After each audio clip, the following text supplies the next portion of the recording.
안녕하세요. 엊그제까지만 해도 꽃다운 나이라 생각하며 살았는데 어느새 40대를 훌쩍 넘겨버린 한 여성입니다. 세월이 무엇인지 가정에 충실하고 일에 충실하며 바쁘게 지내다 보니 어느새 20대, 30대를 지나쳐 이렇게 40대 나이가 되어버렸더군요. 하지만 저의 청춘을 다 바쳐 일하고 가정을 지켜온 결과를 얼마 전 잔혹하고 쓰디쓴 결과로 맞이하게 되었는데요. 혼자만 알고 있기에는 너무 답답하고 어딘가에 털어놓고는 위로라도 받고 싶어 이렇게 글을 적어보려고 나서게 되었네요. 지금부터 저의 이야기를 좀 들려드려 보도록 하겠습니다. 저는 2년을 공부하고 시청에 들어가게 되었어요. 공무원 시험 쉽지 않다고 하는 걸 알고서 들어갔는데도 정말 힘들더군요. 세상에서 나 혼자서만 공부하고 있는 것 같고 나 혼자만 그 힘든 고생을 하고 있는 것 같아서 몇 번 포기를 하려고도 했었죠. 하지만 그때마다 노량진에서 같이 공부하는 친구들과 서로 의지하면서 우울한 시간들을 이겨내고 끝내는 공무원이 될 수 있었어요.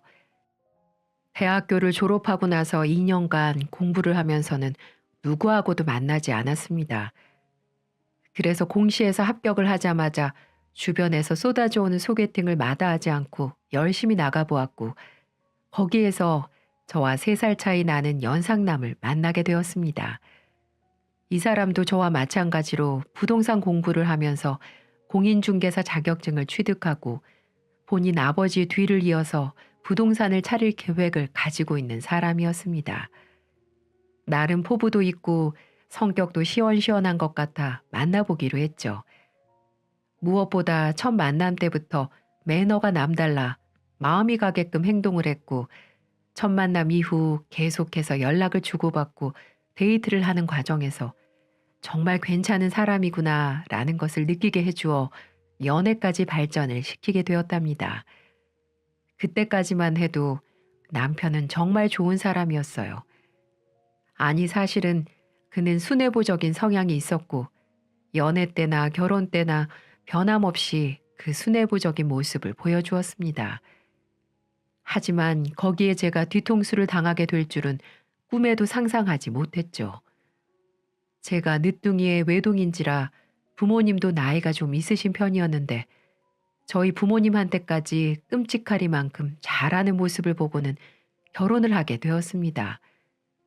시부모님도 평범하시고 부동산을 하는 집안이라 꽤 사는 집이기도 하고 공무원인 저를 좋게 봐주신 덕분에 양가 집안의 시원스런 허락 아래 결혼을 마치게 되었죠. 결혼 때는 자연스럽게 시댁에서 집을 해주시고 저희는 혼수를 해가는 식으로 균형 있게 진행을 했어요. 아무래도 부동산 하시는 시아버지께서는 첫 신혼집을 좋은 곳으로 해주고 싶다며 경기도 성남 쪽에 꽤 괜찮은 아파트를 선물로 해주셨고 저희는 그곳에 살림을 차렸죠. 신혼의 재미는 나름 많이 누렸습니다. 남편의 부동산은 연애 때부터 시작을 해서 아버님의 도움으로 잘 성장하고 있었고 저와 결혼할 당시에는 나름 안정권에 접어들어 생계 유지를 여유롭게 할 수 있었어요. 사실 공무원이 안정적이라는 건 참 좋지만 생활비를 벌고 모으기에는 다소 부족한 부분이 좀 있긴 하거든요. 그럼에도 불구하고 남편은 돈은 본인이 벌 테니 저한테는 하고 싶은 일 하면서 편안하게 살라고 해주어 얼마나 고마웠는지 모릅니다. 그런 남편이 변하기 시작한 건 결혼 후 10년도 더 지난 이후였습니다. 10년이 넘는 세월 동안 저희는 자식도 2명이나 낳고 유치원, 초등학교에 보내면서 안정적인 생활을 하고 있었어요. 그러다 제 인생에 큰 재앙을 불러일으킨 만남이 시작되었고 그 시작은 불행스럽게도 저로부터였죠. 고등학교를 졸업하고 곧바로 대전으로 내려가 대학도 아니고 그곳에서 결혼까지 잘 살고 있는 친구가 어느 날 갑작스레 전화가 왔습니다. 정말 친하게 지내던 친구였기에 처녀 시절 가끔씩 서로 지역을 오고 가며 만나고 결혼식 때도 다닐 만큼 각별했기에 결혼 후 오랜만에 걸려온 전화가 반가워 한참을 수다를 떨었죠. 예, 수진아, 우리 이게 진짜 얼마만이니? 너 결혼하고 내가 한 번 더 보고 싶었는데 나도 대전에서 사는 게 바빠서 연락도 못했지 뭐야. 그럼 우리 사는 게 다 비슷하지 뭐. 나도 나 사는 거 바쁘다고 너한테 연락 한 번을 못했는 걸. 요즘은 어떻게 지내? 잘 살고 있는 거야? 어, 나 잘 지내고 있어. 안 그래도 너한테 연락한 게 한 번 보자고 연락한 거야. 나도 다시 올라가기로 했어. 너 사는 집이 경기도랬지? 나도 경기도로 이사 가. 성남 쪽으로 갈 것 같아. 어머, 너무 잘 됐다. 나도 지금 분당 살잖아. 우리 다시 자주 만나면 되겠다. 남편이랑 같이 오는 거야? 아, 아니. 나 이혼했어. 그냥 결혼은 좀 나랑 안 맞는 것 같더라고.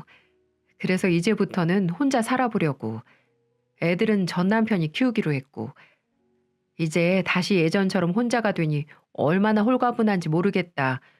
뭐하러 결혼해서 내 청춘을 이렇게 바쳤는지 모르겠다, 야. 어머, 그랬구나.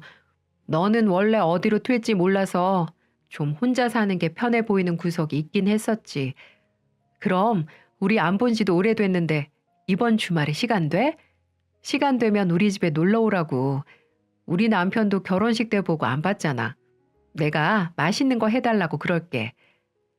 어, 정말? 알겠어. 그럼 그때 봐. 그렇게 저희는 주말에 만났습니다. 정말 오랜만에 만나는 친구인지라 반가운 마음이 컸고, 고등학교 때 부모님보다도 더 좋아했던 친구였기에 아무렇지도 않게 집으로 초대를 했었죠. 하지만 그게 저한테 크나큰 재앙을 불러들이킬 줄은 상상하지도 못했죠. 수진아, 집 너무 좋다. 남편분이 정말 잘해주시나 봐요. 우리 수진이는 인생이 폈네 폈어. 집도 좋고 여기 집값이 꽤 비싸던데 너네 잘 사나 보다. 아, 시아버님이 처음에 우리 집 해주실 때 좋은 곳 해주고 싶다면서 좀 애써 주셨어. 덕분에 신혼 때부터 돈 열심히 모을 수 있었지 뭐. 남편도 잘해주고. 아유, 당신은 참 쑥스럽게 친구분 앞에서 왜 그래? 우리 아내한테 얘기 많이 들었어요. 이제 가까운 데 사니까 자주 놀러 오세요. 감사해요. 남편분 정말 스윗하시다. 앞으로 자주 놀러 올게요. 네, 그럼요. 얼마든지 놀러 오세요. 저는 친구가 저희 집에 들어와서는 제 남편을 보는 눈빛이 좀 예사롭지 않아지기 시작했다는 게 은연중에 느껴졌지만 너무 과한 생각이라고 생각하며 넘어갔습니다. 집들이 내내 남편과 제 친구는 급속도로 친해졌어요. 옆에서 제가 보는데도 은근히 질투가 날 만큼 농담도 잘하고 서로 쿵짝이 잘 맞는 게 살짝 신경이 쓰이더라고요. 그래서 그날 이후로는 친구를 웬만해서는 집으로 들이지 말자고 생각하며 그 집들이를 마무리했죠. 하지만 옛 추억에서 친구를 집으로 초대했던 게 저의 가슴에 비수를 꽂을 줄은 꿈에도 생각하지 못했어요. 바로 그때부터였습니다. 남편이 변하기 시작한 것이요. 남편은 그 이후부터 조금씩 달라지기 시작했습니다. 부동산 일 때문에 가끔 늦게 들어오는 일은 있었지만 어느 날부터 남편의 늦은 귀가가 잦아지기 시작하더군요. 항상 제가 퇴근을 하고 집에 들어오면 혼자 집안일하고 밥하는 거 힘들 거라고 하면서 같이 퇴근 시간을 맞춰 들어와서는 함께 해주었는데 어느 날부턴가 그걸 안 하더라고요. 그래서 한 번은 물었습니다. 여보, 요즘 왜 이렇게 늦어? 그전에는 별로 이러지 않았잖아. 일이 많아졌어? 요즘 바쁘네. 그리고 이사철이잖아. 손님들 많으면 우리야 좋은 거 아니겠어? 그래? 그래도 좀 서운하다. 나 잠들기 직전에야 겨우 집에 들어오잖아. 요즘 애들도 아빠 보고 싶다고 난리야. 그러니 바쁘더라도 집안일에 좀 신경 써줘. 나 참, 당신은 그런 거 하나 케어 못해? 나 혼자 잘 먹고 잘 사려고 이러는 게 아니잖아. 나도 애들 교육비며 생활비며 갖다 주려고 그러는 게 아니야. 요즘 왜 그래? 자꾸 신경질 부리고. 뭐? 내가 지금 그런 뜻으로 말하는 게 아니잖아. 가정에 좀 신경 쓰라는 게 그렇게 잘못이야? 왜 오히려 당신이 화를 내는 건데? 진짜 당신 이기적이다. 기껏 힘들게 일하고 왔더니만은 기분 다 잡치게. 에이, 이러니까 내가 요즘 집구석에 들어오기가 싫지. 됐고, 오늘은 기분 잡쳐서 밖에서 자고 올 테니까 그런 줄 알아. 이렇게 말을 하며 집을 나가버리더군요. 너무 황당했어요. 예전에는 제가 가정에 신경을 써달라고 하면 아이들과 놀아주고 집안일도 좀 해주고 하더니 어느 날부터 자꾸 신경질을 부리고 짜증을 내기 시작했습니다. 싸우기도 하는 날에는 자기 마음을 못 알아준다는 핑계를 대고 밖으로 나가버리기도 했고 점점 다른 사람으로 변해가더군요. 하지만 그때까지만 해도 남편이 일에 대한 스트레스 때문에 예민한가 보다 하고 넘기는 날이 많았습니다. 그래서 저도 서운함을 참고 그날 생각을 정리하며 남편을 더 이해하고 제가 더 노력하기로 했죠. 하지만 제가 대화를 좀 해보려고 하면 나중에 해. 피곤해 죽겠는데. 이렇게 말하고는 자리를 피하고는 했고 저와 같이 한 침대에서조차 자지 않으려고 했어요. 당신 피부 관리 안 해? 얼굴에 그 기미는 뭐야? 아무리 애들 엄마라고 하지만 그렇게 관리를 안 하고 사는데 어떤 남자가 좋아하겠어. 결혼 전에는 그래도 나름 봐줄만 하고 잘 꾸미기도 하더니만 지금은 완전 아줌마가 따로 없네. 뭐? 내가 왜 이렇게 됐는데 애들 낳고 그러다 보니 그렇게 된 거 아니야. 그래서 요즘 나랑 잠자리를 피한 거야? 그런 거냐고. 에이씨, 몰라. 나 거실에서 잘 거니까 당신 편하게 자. 요즘 혼자 자는 게 편하더라고. 다음날 일찍 출근도 해야 하고. 남편은 이렇게 말을 하며 제 자존심을 짓밟기도 했습니다. 정말 마음 같아서는 엉덩이를 차버리고 싶었지만 참았습니다. 그냥 결혼 생활하면서 부부들이 흔히 겪는 일이라고 생각했어요. 하지만 남편의 변화는 그걸로 끝이 아니었어요. 급기야는 어린 애들한테까지 막말을 하기 시작하더군요. 그리고 어느 시점부터 상습적으로 외박을 하기 시작했고요. 이제는 안 그러겠지, 마지막이겠지? 이렇게 기다려줬지만 점점 도가 지나치게 되더군요. 당신 요즘 진짜 밖에서 뭐 하고 다니는 거야? 일하고 다니는 거 맞아? 당신이랑 지금껏 10년 넘게 살면서 이렇게 상습적으로 외박하는 모습 보인 적 없었잖아. 진짜 또 이러네. 왜 이렇게 사람이 집착이 심해? 당신 원래 이런 사람이었어? 아니 그럼 사업하는 사람이 언제까지 집에만 처박혀 있을까? 당신은 나 없으면 아무것도 못해? 그런 소리가 아니잖아. 그럼 뭐 때문에 바쁜 건지 설명이라도 제대로 해야 할 것 아니야. 애들이 아빠 얼굴 다 까먹겠어. 이제는 아빠 찾지도 않아. 그거 잘 됐네. 아주 그냥 쫑알쫑알 옆에서 귀찮게 구는 거 힘들었는데 나 안 찾는다고 하니까 속이 다 편하다. 뭐? 당신 진짜 말 그렇게밖에 못해? 그게 지금 애들 보고 할 소리야? 왜 이렇게 변했어? 아이 진짜 짜증나게. 야, 내가 그럼 여기에서 뭘 더 얼마나 더 잘해야 되는데? 돈 꼬박꼬박 벌어다 주고 지금까지 네 혼자서는 못 누릴 거 누리게 해주면서 살았으면 너도 이제 정도껏 알아서 기어야 할 것 아니야? 남편은 급기야는 내게 해서는 안 될 말까지 하며 저의 마음에 생채기를 했습니다.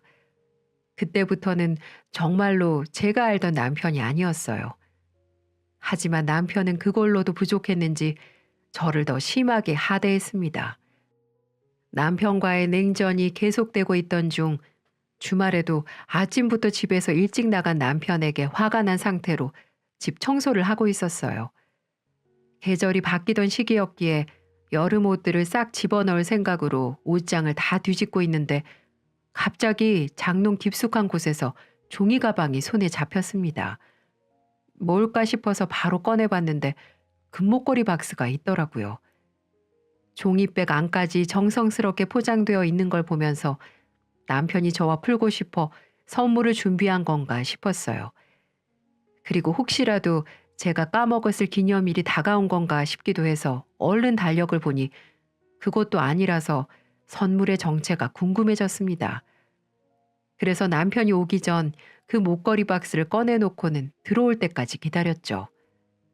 역시나 밤 12시가 지나 정신을 못 차릴 정도로 술을 먹고 들어오더군요. 몸도 제대로 가누지 못했어요. 그리고 평소 같았으면 자고 있을 제가 안 자고 기다리고 있으니 의아했던지 바로 물어보더라고요.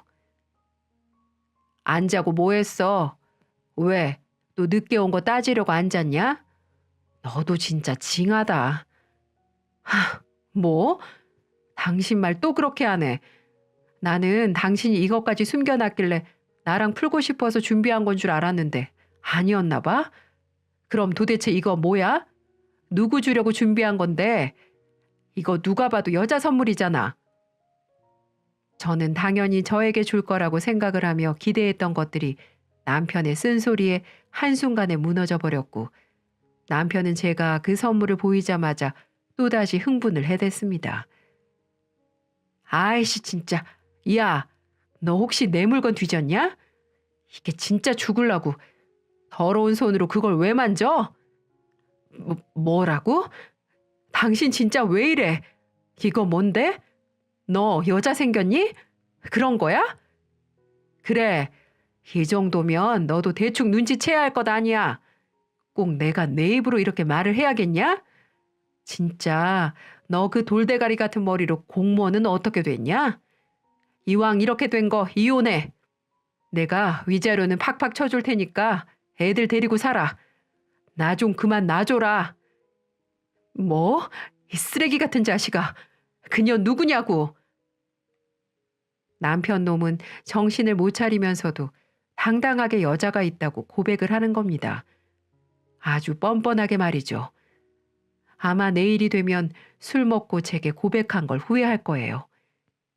그래서 저는 남편이 하는 얘기들을 녹음하기 시작했어요. 앞으로 무슨 일이 벌어지든 증거를 남겨서 꼭 복수를 해주고 싶었습니다. 네가 알아서 뭐하게? 내가 일일이 너한테 왜 설명을 해야 하는 건데. 다 필요 없고 이렇게 구질구질하게 할 바에야 그냥 차라리 갈라서. 너 공무원이니까 재혼 자리 금방 들어올 거 아니야. 나는 그냥 놔줘라. 이제 네 얼굴이 꼴 보기 싫어서 같이 있지도 못하겠어. 그동안은 내가 참고 참은 거야. 좋게 말할 때 이혼해줘. 그전에는 전혀 저에게 보이지 않았던 언행 심사를 보이는 남편을 보면서 저는 좌절감을 심하게 느껴야만 했습니다. 생각지도 못했던 남편의 외도 사실을 알게 되면서 저는 도대체 어떤 연이랑 바람을 피는지 알아보기 위해 뒤를 밟기 시작했습니다. 이대로 당하기만 하면 너무 억울할 것 같았거든요. 근데 진짜 웃기게도 남편의 외도 상대는 생각지도 못하게 알게 되었고 그 무식한 여자는 본인의 정체를 저에게 너무나도 쉽게 드러냈습니다. 남편의 외도 사실을 알고 난 이후 며칠 뒤 남편의 뒤를 캐보려고 시청에 연가 신청을 하고 본격적으로 파헤치기 시작했어요. 아이들도 친정에 맡겨놓았고 이제 다 준비가 돼 있는 상태였어요. 이제 남편과 바람핀 그년만 잡으면 됐죠. 그렇게 저는 개인적으로 뒤를 밟고 흥신소에도 의뢰를 하고자 움직이고 있는데 어느 날 친구에게서 전화가 온 겁니다. 바로 저의 고등학교 동창 그 수진이 말이죠. 집들이 이후로 자주 연락을 못했기 때문에 대수롭지 않게 받았습니다. 오히려 남편의 외도가 기가 막혀 누구에게도 말하지 못하고 있었는데 이 친구에게라도 털어놓을까 싶어서 생각하고 있던 찰나에 이 친구가 갑자기 수상한 질문을 해대는 거 있죠? 수진아, 요즘 잘 지내지? 그냥 그럭저럭 지내고 있어. 너는 잘 지내? 어, 나 요즘 너무 잘 지내고 있지. 그래? 잘 됐네. 경기도 와서 적응 잘하고 있구나? 그럼. 나 원래 어디서든 적응은 잘하잖아. 근데 내가 지금 이런 얘기하려고 전화한 건 아니고, 얘, 네 남편 원래 음식을 좀 가리니? 뭘 먹어도 잘 못 먹던데? 남편? 좀 그런 게 있긴 하지. 그런데 그걸 왜 묻는 건데? 아니, 다른 게 아니고, 너네 남편한테 얘기 못 들었을 텐데, 내가 너네 남편 부동산에서 땅을 하나 구입했어. 전 남편하고 재산 분할하고 받은 돈이 있거든. 이걸 그냥 섞일 수가 없잖니. 그래서 부동산 투자라도 좀 할까 싶어서 너네 남편 부동산에 갔었는데 글쎄 너무 좋은 곳을 연결해 줬지 뭐야. 그래서 네 남편한테 고마워서 밥 좀 몇 번 사주곤 했는데 이상하게 음식을 좀 가리는 것 같더라고. 어안이 벙벙했습니다. 친구년의 전화를 받으면서 남편과 친구가 그동안 만나왔다는 사실을 알게 되었어요. 이것들은 내게 비밀로 하고 그동안 고맙다는 핑계로 정을 쌓고 있었던 겁니다. 그리고 남편에게 맛있는 음식을 해주고 싶어 뻔뻔하게 남편이 좋아하는 음식을 물어보는 그년을 보고 가만히 있을 수가 없었어요. 야, 너 지금까지 나 몰래 우리 남편 만나고 있었던 거니? 와, 이거 사람 아니네. 일하는 부동산까지 가서 꼬리쳤다 이거지? 그리고 나한테 좋아하는 음식 물어보는 것도 내 남편한테 해주려고 그러는 거 아니야? 진짜 너는 대가리 총 맞았니? 그게 나한테 할 소리야? 어휴, 얘 왜 갑자기 이렇게 흥분하니? 누가 네 남편을 만나고 있다니. 아, 됐어. 그냥 내가 알아서 할게. 친구는 되려 제가 성질을 낸다는 핑계를 대면서 전화를 확 끊어버렸습니다. 저는 어이가 없어서 다시 전화를 했어요. 몇 번을 해대도 전화를 안 받길래 우선 흥분을 가라앉히고 친구의 이야기를 다시 곰곰이 생각해 봤죠. 근데 아무리 생각을 해도 친구의 말은 제자리에 본인이 들어오겠다는 소리로밖에는 들리지 않더군요. 게다가 저도 모르는 새 남편에게 부동산 의뢰를 해서 거래를 했다는 것도 수상쩍게 느껴졌고요. 저는 마음속으로 이 둘이 외도를 했다는 걸 거의 확신을 한 상황에서 다음 날 바로 저의 계획대로 남편이 있을 부동산으로 갔습니다. 저 혼자가 아니었어요. 저는 흥신소 직원과 한 몸이 되어 뒤를 밟기 시작했습니다. 왜냐하면 남편이 금세 저를 알아차릴 수도 있기 때문에 남편이 모르는 사람과 대동을 해야만 했어요. 그렇게 남편 부동산에서 잠복하기 시작했고 퇴근 시간이 되자 남편은 곧바로 부동산 문을 닫고 어디론가 향했습니다. 그 길로 저와 흥신소 직원은 곧장 남편의 뒤를 밟았습니다. 남편은 아주 익숙한 듯이 차를 몰고 어디론가 가고 있었고 그곳은 백화점이었어요. 남편과 애들하고도 자주 갔던 백화점이기에 저 역시 익숙하게 따라 들어갔고 조심스레 남편의 뒤를 따라갔을 때 얼마 못 가 저는 그 자리에 주저앉고 말았습니다. 남편은 이번에도 익숙하다는 듯이 백화점 안에서도 한 카페로 들어섰고 그곳에는 제가 아주 잘 알고 있는 사람인 제 친구가 화장을 떡칠한 채 제 남편을 아주 반갑다는 듯 맞이했어요. 그리고 그 둘은 서로를 바라보는 눈에서 꿀이 뚝뚝 떨어질 듯 쳐다보며 서로를 발견하자마자 누가 먼저랄 것도 없이 그 자리에서 껴안으며 난리 부르스를 쳐댔습니다. 그 모습을 보면서 저는 의심이 가던 마음이 확신으로 바뀌면서 온갖 배신감에 치가 떨리기 시작했고 너무나도 크게 받은 충격으로 인해 다리가 떨려 그 자리에 주저앉고 말았어요. 일단 저는 증거를 잡기 위해서 그들의 사진을 찍었고 좀 더 가까이에서 그 둘의 대화 내용까지 녹음을 할 작정으로 몰래 그 근처까지 자리를 잡았어요. 저는 남편이 저를 알아보지 못하도록 옷도 그동안 입지 않았던 스타일의 옷들을 전부 다 새로 사서 입은 상태인데다 한 번도 써보지 않은 안경에 마스크, 모자까지 푹 눌러쓴 상황이었기에 그 두 사람이 저를 알아볼 리는 만무했습니다. 그래도 혹시나 조심스러워 저는 흥신소 직원을 시켜 그들 근처로 가서 그들의 대화를 녹음을 하라고 부탁을 했죠. 그 직원은 이런 일을 많이 해봐서 그런지 아주 익숙한 듯 근처로 가서 녹음을 하기 시작했습니다. 그리고 그 대화 내용은 또 한 번 저의 마음에 비수를 꽂는 대화들 뿐이었습니다. 진짜 이혼 언제 할 거야? 어제 내가 전화해서 내가 네 남편이랑 만나고 있다. 이렇게 티를 팍팍 내는데도 왜 아무 반응이 없는 거야? 걔는 자존심도 없대? 에이, 무슨 배짱으로 그렇게 버티고 있는 건데. 짜증나 죽겠어. 아주 속도 없는 년이라니까. 그러게 말이야. 조금만 기다려봐. 나도 애들이 있어서 당장은 힘들 거야. 안 그래도 내가 이혼 얘기까지 다 했으니까 조만간 떨어져 나갈 거야.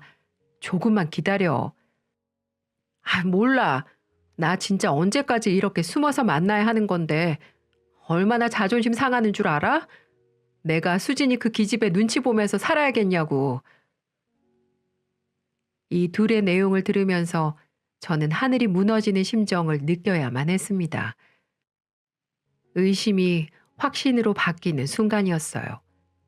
이들이 원하는 게 이혼인 걸 더욱 명확하게 알게 되면서 저는 바들바들 이를 갈아야 했습니다.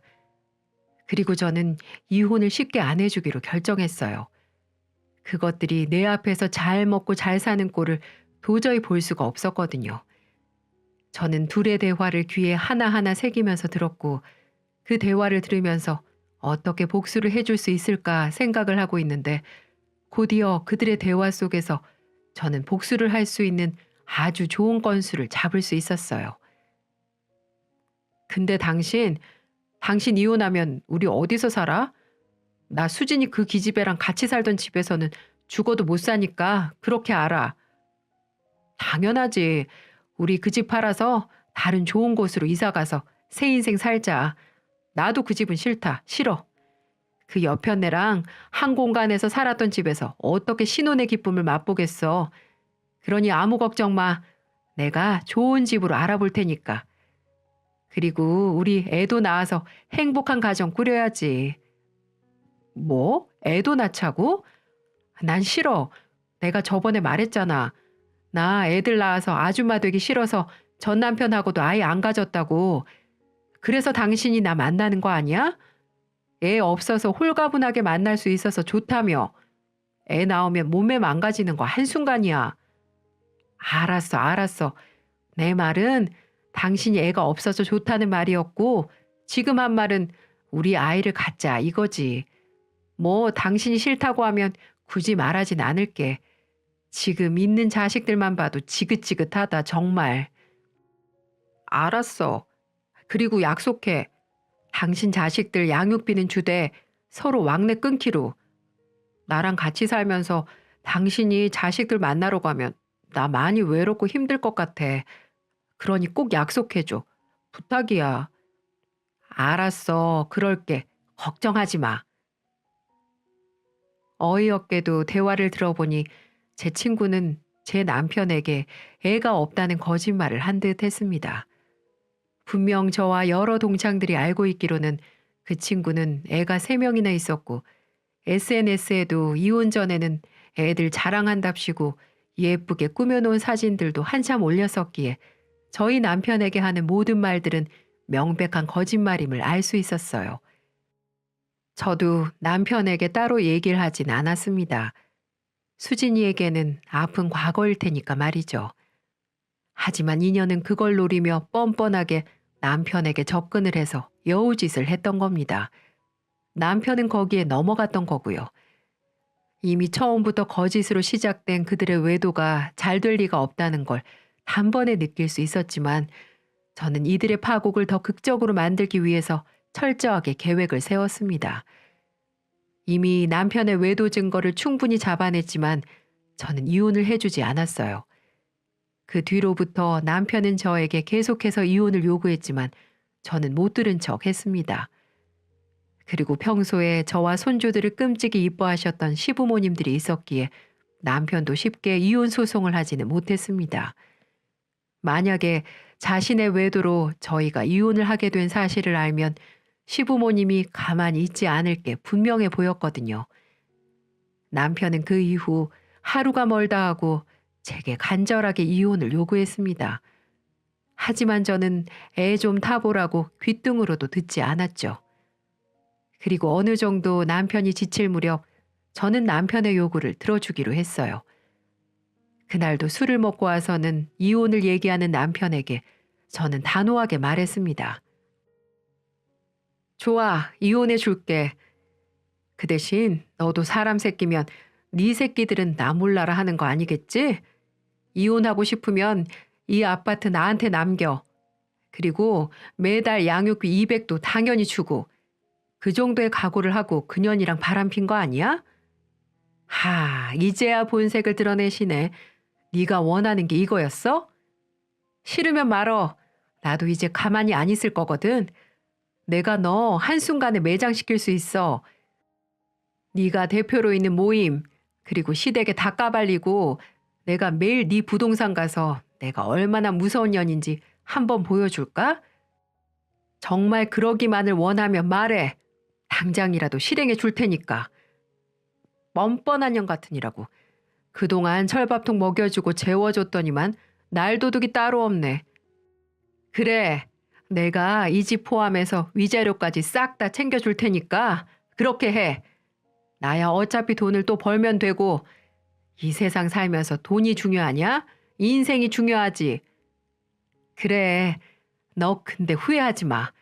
내 눈에서 눈물 나게 했지? 이제 앞으로 네 눈에서는 피눈물 날 거다 아마. 사람이 죄 짓고는 그냥 못 사는 거야. 반드시 죄값을 치르게 되어 있다고. 그때 가서 울고불고 하면서 매달리지나 마. 저는 저를 못된 년으로 몰아가는 남편과 더는 말 섞고 싶지 않아 저의 요구 조건을 받아들인 남편과 이혼을 하기로 결정했습니다. 저희는 곧바로 가정법원으로 가서 이혼 신청을 했습니다. 아이들이 있기 때문에 시간이 좀 걸리긴 했지만 그 정도는 기다려줄 수 있었습니다. 그리고 결국 이혼을 하게 됐어요. 한편으로는 좀 허무하긴 했지만 애들 양육권도 저한테 싹 다 넘기겠다고 했기 때문에 싸울 건덕지가 없었습니다. 속사포로 이혼을 끝낸 이후 저는 그때부터 남편 놈과 수진이 그년에게 복수를 하기로 했죠. 저는 먼저 수진이가 예전에 사용했던 SNS에 들어가 아이들을 자랑하는 사진들을 캡처하기 시작했어요. 바보 같은 년이 지금은 그 SNS를 하지 않는 지 오래된 사진들이었지만 그대로 있는 겁니다. 그리고 저는 남편에게 그 사진들을 전송하기 시작했어요. 남편은 그 사진들을 보더니 난리가 났습니다. 곧바로 전화가 와서는 정말 아이들이 수진이 아이들이 맞는지 묻기 시작했어요. 여보, 지금 이게 뭐야? 정말 수진이 애들이 맞아? 확실한 거야? 지금 나랑 이혼했다고 장난치는 거지? 뭔 소리야. 거기 수진이가 쓴 글씨 안 보여? 우리 사랑하는 아들, 딸들과 함께. 이 글씨 안 보이냐고. 이 등신아, 너 수진이한테 속은 거야. 그년 애 셋 딸린 이혼녀야. 그리고 그년 왜 이혼했는 줄 알아? 지 회사 다니는 직원이랑 바람 펴서 이혼했단다. 벌써 내 친구들 사이에서 소문 쫙 났어. 한마디로 남자면 환장을 못하는 그런 년이라고. 뭐? 그걸 다 알면서 가만히 있었다는 말이야? 어떻게 나한테 그럴 수가 있어? 그럼 가만히 있어야지. 서로 좋고 못 산다는데 내가 방해를 해야 되겠어? 근데 어쩌냐.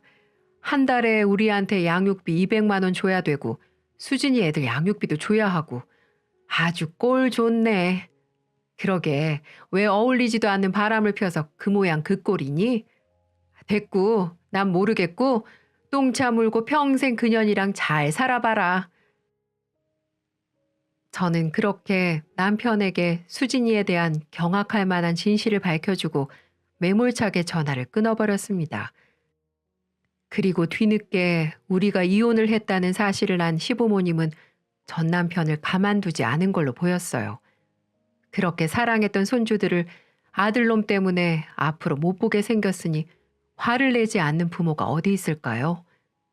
누가 봐도 저는 잘못한 게 하나도 없어서 저는 시부모님들이 찾아와도 당당히 만났습니다. 시부모님은 제게 따로 3천만 원을 주셨어요.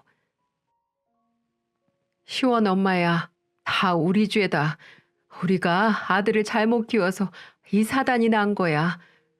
오메 우리 새끼들 불쌍해서 어쩐다니.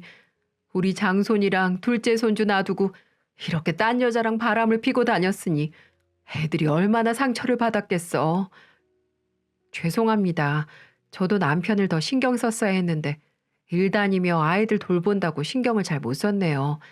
이렇게 안 좋은 모습 보여서 죄송해요. 아니다, 아니야. 네가 잘못한 게 뭐 있어. 그리고 이거 3천만 원이다. 우선 애들 키우는데 보탰어. 그리고 부탁인데 아무리 이혼했다지만 우리 예쁜 손주들은 가끔이라도 보여주면 안 되겠니? 내가 영영 인연이 끊길까 봐 요새 잠 한숨도 제대로 못 자고 있어. 애미야, 이렇게 내가 부탁하마. 그놈의 자식은 안 보여주더라도 우리는 만날 수 있게 해줘. 시부모님들은 이렇게 말씀을 하시며 본인들이 자식을 잘못 키운 게 죄라며 3천만 원을 놓고 가셨습니다. 솔직히 갈등이 되긴 하더라고요. 그래서 그 돈도 안 받으려고 했습니다. 하지만 기어코 제 가방에 넣어주시다 보니 막을 수가 없었습니다. 그렇게 눈물을 흘리며 돌아가시는 걸 보고 무척 가슴이 아팠어요. 평소에 우리 아이들만 보면 세상 기쁘게 안아주고 반겨주시던 시부모님. 차마 저는 그 이후 시부모님들까지 외면할 수는 없었습니다. 그래서 지금은 가끔 시부모님들이 오셔서 아이들을 보고 가곤 하십니다. 그리고 남편은 한순간에 자신의 잘못된 선택으로 인해 가정이 파탄난 걸 알고서는 제게 시도 때도 없이 찾아오더군요. 정말 사람이 질릴 정도로 찾아왔어요. 여보, 내가 정말 미안해. 내가 잠깐 미쳤었나 봐. 이혼하고 보니까 당신하고 애들이 보이기 시작하더라고. 내가 이렇게 빌게. 아이들을 위해서라도 한 번만 용서를 해주면 안 될까? 당신도 알잖아. 나 수진이하고 헤어진 거. 제발 다시 아이들 아빠로 살 수 있게 기회를 줘. 뭐? 기회? 도대체 무슨 기회를 주란 말이야? 평소에 아이들 보는 게 지긋지긋하다면서 집에 있으면 화장도 안 하고 얼굴에 김이 많아서 한 침대에 자기도 싫다는 사람이 누구였는데 난 당신의 그 소원을 들어줬을 뿐이야. 그리고 이제 와서 당신하고 수진이 그년이랑 헤어진 게 나하고 무슨 상관인데? 이젠 아무런 감정 못 느끼니까 당장 꺼져. 여보. 남편은 이런 식으로 저를 애타게 불렀지만 저는 꿈쩍도 하지 않았습니다. 술을 먹고 찾아왔을 때는 경찰이 와서야 정신을 차리고 집으로 돌아가더군요. 그 뒤로 남편은 그 충격에 빠져 한동안 부동산 일도 안 하고 술에 의존하며 사는 걸로 보였습니다. 결국 정신을 못 차리고 부동산까지 접었다고 했고요. 그렇게 남편의 인생은 망가져간 듯 보였습니다. 가정을 버리고 상간녀를 선택한 전 남편의 최후의 모습으로 보였어요. 수진이 그녀는 그 이후 남편하고도 헤어지고 다시 어디론가 가버렸다고 했습니다. 수진이에게도 따로 위자료 소송을 해 2천만 원을 받았지만 그걸로 성에 안 차 동창들에게 지금의 상황을 알리기 시작했고 수진이는 한순간에 친구들 사이에서 쓰레기로 변해 있었습니다. 수진이 이야기만 나오면 친구 남편 뺏은 년, 나쁜 년. 이게 다들 첫마디였어요. 그 이후 수진이는 자취를 감추고 있어서 어디서 어떻게 사는지 모릅니다. 아마도 어디서 또 남자에게 꼬리를 쳐 남의 가정 파탄내고 있을지는 모르겠네요. 우리나라 가정을 지키기 위해서라도 제발 귀신이 빨리 잡아가 버렸으면 좋겠네요. 저는 이 사건 이후로 결혼이라면 치가 떨려서 누구와도 만날 생각을 하지 못하고 있는데요. 그저 지금은 아이들에게 집중하면서 저의 남은 인생을 아이들을 위해서만 쓰려고 생각하고 있습니다. 제 나이 아직 40대 초반인지라 부모님은 제 나이가 아깝다며 누구라도 다시 만나보라고 하시는데 아직까지는 누군가를 다시 만날 상태는 아닌 것 같아요. 아직까지는 제 마음의 상처가 가득해서 또 다른 누군가를 만난다는 게 많이 두렵거든요. 대신에 아빠 없이 저와 같이 살아가야 할 우리 아이들이 아빠의 빈자리를 느끼지 못하도록 해주고 싶어 요즘 아이들 교육에 집중하면서 열심히 살고 있습니다. 그리고 전 남편 때문에 집도 이사를 가버렸습니다. 다행히도 이 집이 자리도 좋고 인기가 많은지라 금방 좋은 값에 팔 수 있었고 저는 아이들과 남편의 흔적을 느끼지 않을 수 있는 곳으로 가버렸어요. 물론 양육비를 받고 면적 교섭권도 해주고 있습니다. 하지만 이사한 집은 절대 알려주고 있지 않네요. 언제도 찾아와서 괴롭힐지 모르니까요. 저는 이혼 이후의 삶이 더욱 편안하고 안정적이게 된 것 같습니다. 결혼의 처음은 참 좋았지만 사람의 거의 밑바닥까지 보게 되면서 마지막은 끔찍한 기억으로 남게 되어 가슴이 아프기도 합니다. 하지만 이미 일어난 일, 저는 오히려 전화위복의 기회로 삼고 잘 살아가 보려고 합니다. 어떤 사람이 이혼에 대해서 이런 말을 했더라고요. 판단력이 부족해서 결혼하고, 인내력이 부족해서 이혼하고, 기억력 부족으로 다시 재혼한다. 저는 정말 좋은 사람이라고 생각을 해서 결혼을 했지만, 결국에는 남편의 외도를 참지 못하고 이혼을 했습니다. 하지만 이 이혼에 대해 전혀 후회하지 않아요. 일단 지금 심정으로는 같은 실수를 두 번 반복하지 않기 위해서 노력을 하려고 합니다. 그리고 또 다른 누군가의 말대로 사랑은 사랑으로 치유하는 거라는 말이 사실일 수 있다면 저의 삶에도 그런 기적이 나타나기를 응원 부탁드립니다. 그리고 앞으로의 저의 삶은 행복할 거라고 말씀해 주시면 제가 두 아이들을 데리고 살아가는데 큰 힘이 될 것 같습니다. 아무쪼록 저의 긴 글 들어주셔서 감사하고 앞으로도 여러분의 인생에도 저처럼 입이 쓴 일이 일어나는 게 아니라 달디단 일들만 넘쳐나시기를 기원하겠습니다. 날씨도 많이 따뜻해지고 있는데 이때 환절기 건강관리 유의하시고 늘 건강하시기를 바랄게요. 감사합니다.